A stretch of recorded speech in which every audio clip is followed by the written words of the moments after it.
I decided to become an interior designer after a very long process.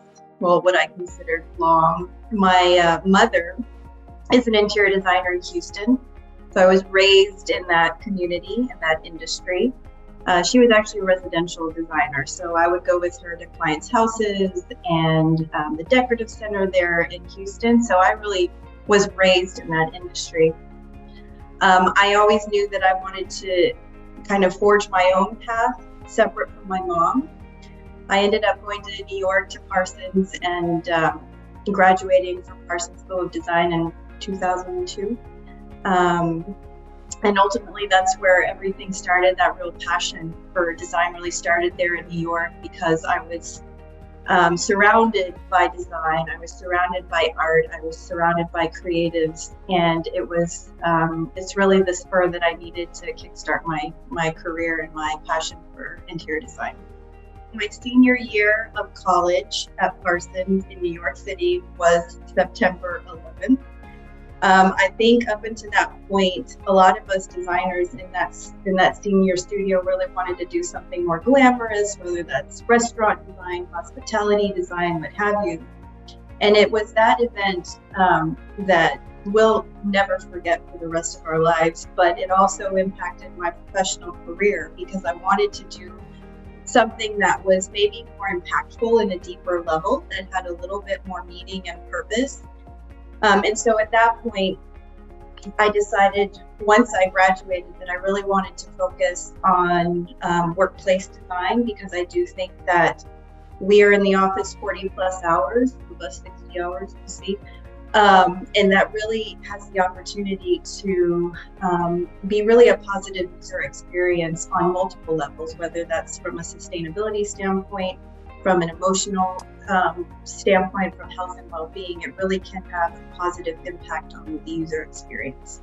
My mother is from Mexico. She came to this country for a better life, did not have an education, hardly spoke any English.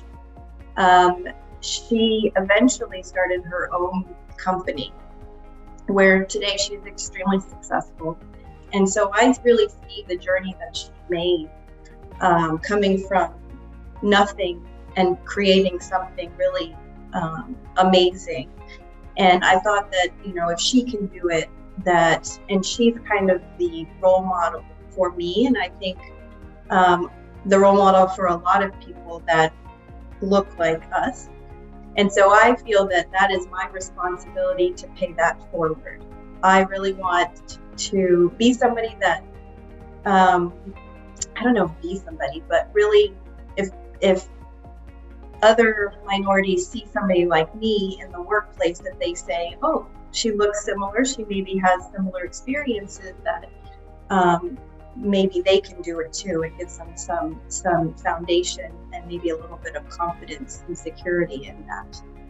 We can help impact people's perceptions of who we are because then they have a face to a thought or a struggle or whatever it might be. And so I try to be an advocate for that experience. And I'm not afraid to say to others who might not understand that experience, this is really how it is. And I experience it on a daily basis. And I've got 20 stories to help tell that experience. We can affect real equitable change by talking about it.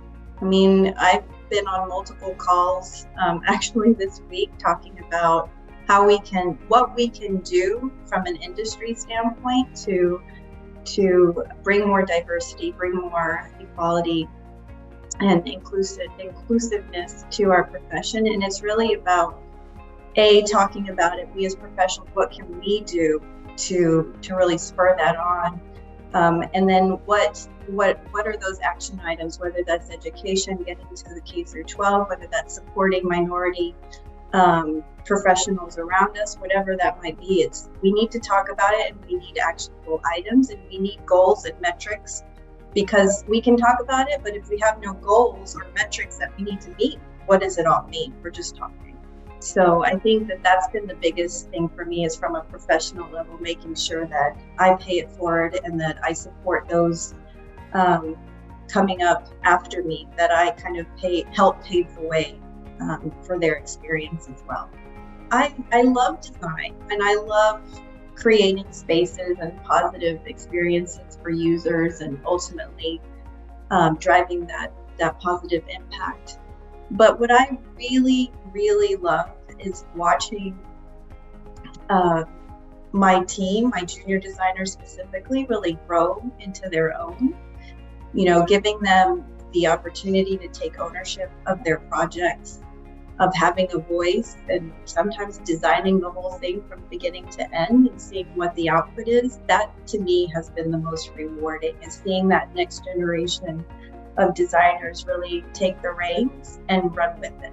I see myself in that equation, that I'm kind of the cheerleader, the person that kind of opened up the space for them to move into that role. So I think it's really important for us as leaders to allow those coming up after us to really have the freedom to explore and not be afraid to speak their mind, and not be afraid to fail, because we all do it, and that's how we learn.